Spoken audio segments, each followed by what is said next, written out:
ಕಚೇರಿಯ ಆವರಣದಲ್ಲಿ ಈ ದಿನ ಈ ದೇಶದ ಮಹಾತ್ಮ ಪಿತಾಮಹರವರ ಜಯಂತಿಯನ್ನು ಆಚರಣೆ ಮಾಡ್ತಿದ್ದೇವೆ. ಅವರು ಅಹಿಂಸಾ ಮಾರ್ಗವಾಗಿ ಚಳುವಳಿಯನ್ನು ಪ್ರಾರಂಭ ಮಾಡಿ ಈ ದೇಶಕ್ಕೆ ಸ್ವಾತಂತ್ರ್ಯ ತರಲು ಅವರು ಪ್ರಮುಖವಾಗಿದ್ದಾರೆ. ಹಾಗಾಗಿ ಅವರು ಗುಜರಾತಿನ ಪೋರಬಂದರಿನಲ್ಲಿ ಜನಿಸಿದರು. ಕರ್ಮಚಂದ್ರ ಗಾಂಧಿ ಮತ್ತು ಪುತಲಿಬಾಯಿ ಅವರ ಪುತ್ರ ಇವರಾಗಿದ್ದಾರೆ.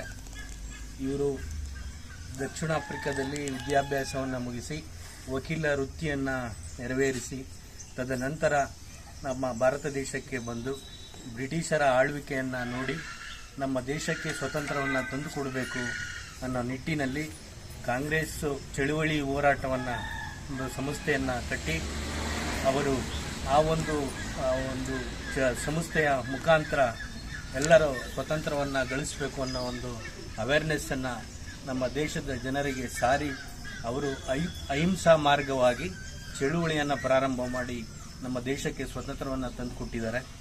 ನಾವು ಎಲ್ಲ ಈ ಭಾರತೀಯರು ನಾವೇನು ಈಗ ಈ ಒಂದು ದಿನಾಚರಣೆಯನ್ನು ಆಚರಣೆ ಮಾಡ್ತಾ ಇದ್ದೀವಿ, ಅವರಿಗೆ ಅಭಿನಂದನೆಯನ್ನು ಸಲ್ಲಿಸಬೇಕಾದಂಥ ಒಂದು ಸುದಿನ.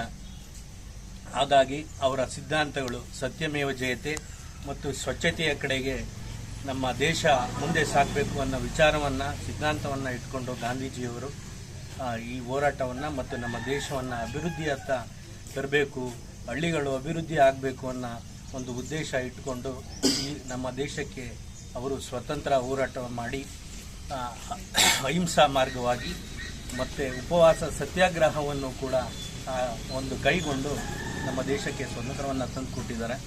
ಹಾಗಾಗಿ ನಾವೆಲ್ಲ ಈ ದೇಶದ ಪ್ರಜೆಗಳು ಅವರಿಗೆ ನಾವು ಎಲ್ಲರೂ ಕೂಡ ಚಿರಋಣಿಗಳು.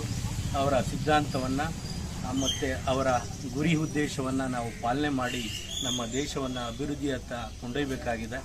ಹಾಗಾಗಿ ಎಲ್ಲ ನಮ್ಮ ಗ್ರಾಮ ಪಂಚಾಯಿತಿಯ ಅಧ್ಯಕ್ಷರು, ಉಪಾಧ್ಯಕ್ಷರು ಮತ್ತು ಎಲ್ಲ ಸದಸ್ಯರಿಗೂ ಕೂಡ ಮತ್ತು ಎಲ್ಲ ಸಾರ್ವಜನಿಕರ ಬಂಧುಗಳಿಗೂ ಕೂಡ ನಾನು ಮಹಾತ್ಮ ಗಾಂಧೀಜಿಯವರ ಜನ್ಮದಿನಾಚರಣೆಯ ಶುಭಾಶಯಗಳನ್ನು ತಿಳಿಸ್ತೀನಿ. ಮತ್ತು ಇದೇ ದಿನ ನಮ್ಮ ಲಾಲ್ ಬಹದ್ದೂರ್ ಶಾಸ್ತ್ರಿಯವರು ಪ್ರಧಾನಮಂತ್ರಿಗಳು ಅವರು ಒಂದು ಜಯಂತಿ ಈ ದಿನ ಮತ್ತು ಸ್ವತಂತ್ರ ಹೋರಾಟಗಾರರು ಕೂಡ ಅವ್ರಿಗೂ ಅವರ ಜಯಂತಿಯ ಶುಭಾಶಯಗಳನ್ನು ತಿಳಿಸ್ತೀನಿ. ಮತ್ತು ನಮ್ಮ ಕೇಂದ್ರ ಸರ್ಕಾರ ಮತ್ತು ರಾಜ್ಯ ಸರ್ಕಾರದ ಒಂದು ಮಹತ್ವವಾದ ಯೋಜನೆಯಾದ ಮಹಾತ್ಮ ಗಾಂಧಿ ಉದ್ಯೋಗ ಖಾತ್ರಿ ಯೋಜನೆ, ಈ ಯೋಜನೆ ಇಂದಿನಿಂದ ಮಹಾತ್ಮ ಗಾಂಧಿಯವರ ಹೆಸರಿನಲ್ಲಿ ಕೇಂದ್ರ ಸರ್ಕಾರ ಈ ಒಂದು ಯೋಜನೆಯನ್ನು ತಂದಿದೆ.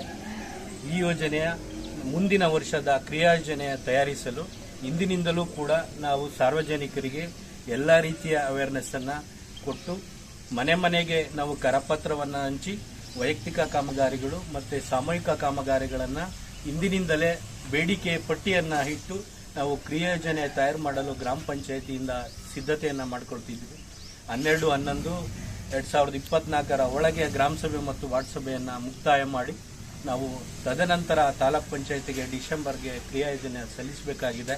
ಹಾಗಾಗಿ ಅರ್ಹ ಎಲ್ಲ BPL ಕುಟುಂಬ ರೈತದವರು ಮತ್ತು ಬಡವರು, SC ST ವರ್ಗದ ರೈತರವರು ಎಲ್ಲ ಅವರ ಜಮೀನಿನ ಕಾಮಗಾರಿಗಳನ್ನು ಮತ್ತು ಮನೆ ಹತ್ತಿರ ಕಾಮಗಾರಿಗಳು, ದನದೊಡ್ಡಿ, ಕುರಿದೊಡ್ಡಿ, ಹೀಗೆ ಬದು ನಿರ್ಮಾಣ, ಅವರ ಜಮೀನಲ್ಲಿ ಆಗ್ತಕ್ಕಂಥ ವೈಯಕ್ತಿಕ ಕಾಮಗಾರಿಗಳು ಮತ್ತು ನಮ್ಮ ಗ್ರಾಮದಲ್ಲಿ ಮೂಲಭೂತ ಸೌಕರ್ಯಗಳು ಬೇಕಾದಂಥ ಕಾಮಗಾರಿಗಳನ್ನು ತೆಗೆದುಕೊಳ್ಳಲು ಮುಂದಿನ 25-26ನೇ ಸಾಲಿನ ಕ್ರಿಯಾಯೋಜನೆಯನ್ನು ತಯಾರು ಮಾಡಲು ಈ ನಮ್ಮ ಮಹಾತ್ಮ ಗಾಂಧಿ ಜಯಂತಿಯ ದಿನದಂದು ನಾವು ಪ್ರಾರಂಭ ಮಾಡಬೇಕಾಗಿದೆ.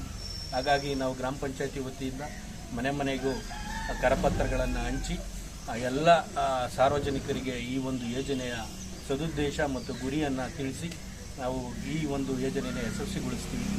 ಈ ಮೂಲಕ ಎಲ್ಲ ಮಾಧ್ಯಮಗಳ ಮೂಲಕ ಈ ಒಂದು ಮಾಹಿತಿ ಸಾರ್ವಜನಿಕರಿಗೆ ಹೋಗಲಿ ಅಂತ ನಾನು ಗ್ರಾಮ ಪಂಚಾಯತಿ ವತಿಯಿಂದ ಮನವಿ ಮಾಡ್ಕೊಳ್ತೀನಿ. ಧನ್ಯವಾದಗಳು.